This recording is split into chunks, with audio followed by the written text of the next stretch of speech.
Considerando então a base de dados, temos vamos ao Variable View e podemos ver que qual é que é a nossa variável, é a cotação ajustada. Portanto, estamos a testar para a cotação ajustada a proporção de dias que têm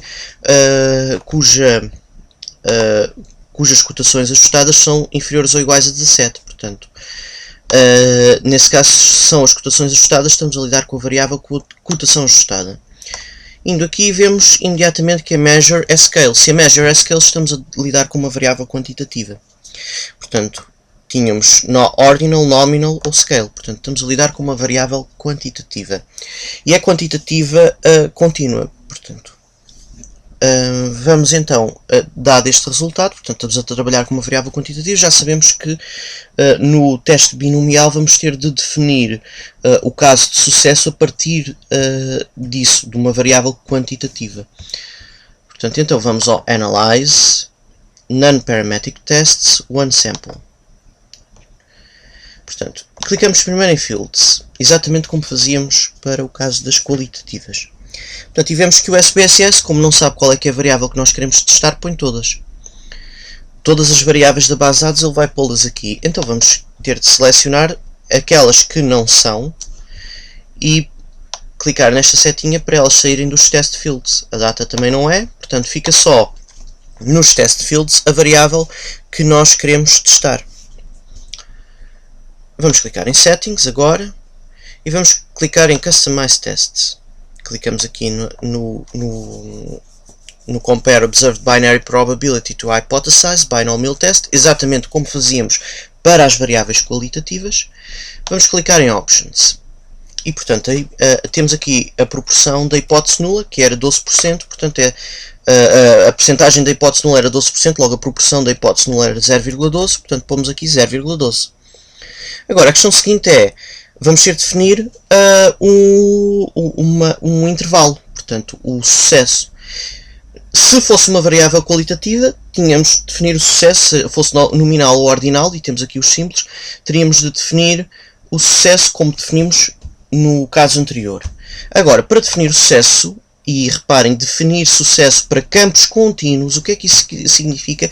São variáveis quantitativas contínuas. É assim que nós estamos a definir. Portanto, variáveis quantitativas contínuas. Portanto, o SPSS neste caso está a trabalhar sob esse pressuposto, que estamos a considerar variáveis quantitativas contínuas.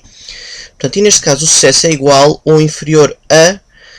Portanto, o sucesso está a ser definido para uma situação, para uma condição inferior ou igual.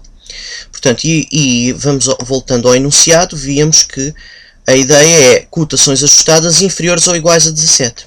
Agora, ponto de confusão. Este inferior ou igual não tem nada a ver com a hipótese nula, com o inferior ou igual da hipótese nula. Neste caso, o inferior ou igual da hipótese nula vem da ideia dos mais de 12% dos dias. Portanto, este inferior ou igual aqui em nada tem que ver com este inferior ou igual. O success is equal to or less than não tem nada a ver com a hipótese nula ou a hipótese alternativa a esse nível. Tem que ver sim é com o modo como este acontecimento está definido. Cotações ajustadas inferiores ou iguais a 17.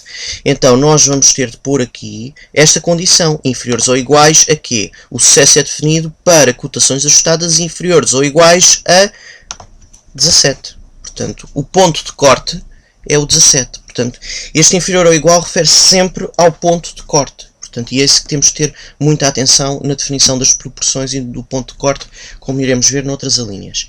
Portanto, ponto de corte é 17. Então, clicamos em OK. E vamos aos Test Options. Vamos utilizar, por exemplo, um nível de significância de 1%. 1%, 99. OK. Portanto, temos de manter sempre isto a bater certo um com o outro. Clicamos em Run. E está a andar.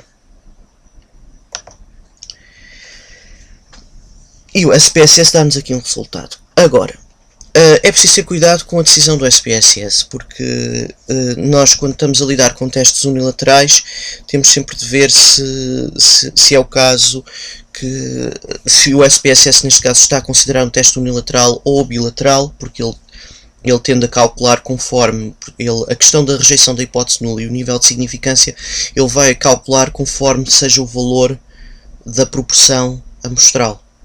E, portanto, nós não podemos confiar neste resultado aqui. esta decisão do SPSS aqui, Reject the Null Hypothesis, nós não podemos confiar nela. Temos de clicar 2 vezes sobre esta tabela e avaliar como é que estão as frequências.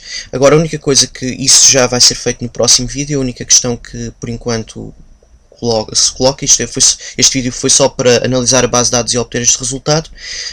A única questão que se coloca aqui, que queria que olhassem, é que as categorias definidas por cotação ajustada inferior ou igual a 17. Temos aqui a hipótese nula.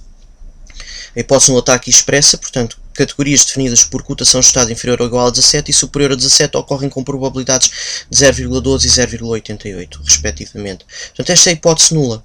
Claro que a hipótese nula põe para as duas regiões, para a região do sucesso e do insucesso, quais é que são as proporções correspondentes. Mas temos aqui a hipótese nula, cotação ajustada inferior ou igual a 17, ocorre com uma proporção de 0,12. Portanto, e ficamos por aqui neste vídeo. No próximo vídeo vamos analisar a decisão face aos resultados.